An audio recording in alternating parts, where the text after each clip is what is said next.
Se neza amazina ni Neza Sonia nanone aho ni kuri Diamond Podcast tugiye kubana uyu munsi nyuma yo guterana tugiye kubana na mugenzi wacu King Mark. King tugiye kubana mu mwanya wa Bible Quiz aho ndi umubaza ibibazo akaza kudusubiza. King, ikibazo cya mbere kirabaza ngo ninde mugore wa mbere wabaye umucamanza muri Israel?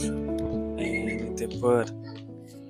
Umugore wa mbere wabaye umucamanza muri Israel yitwa Deborah, aho tubisanga mu gitabo cy'abacamanza igice cya 4 umurongo wa 4.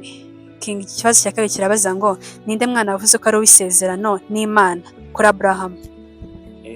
Hari babiri, hari uwo yabyaye kuri Hagayi n'undi yabyaye kuri Sara, ariko uw'isezerano yabaye Isaka wavutse kuri Sara.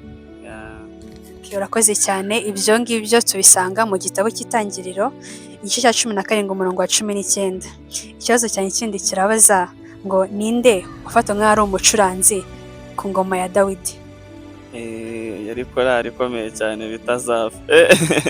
Bene Zafu. Ibyo ngibyo nabyo turabisanga mu gitabo inkuru y'uwari umucuranzi ku ngoma ya Dawidi, turabisanga mu gitabo cy'ingoma za mbere igice cya 6 umurongo wa 39. Nakoze kubana natwe King. Thank you. Imana ibahe umugisha.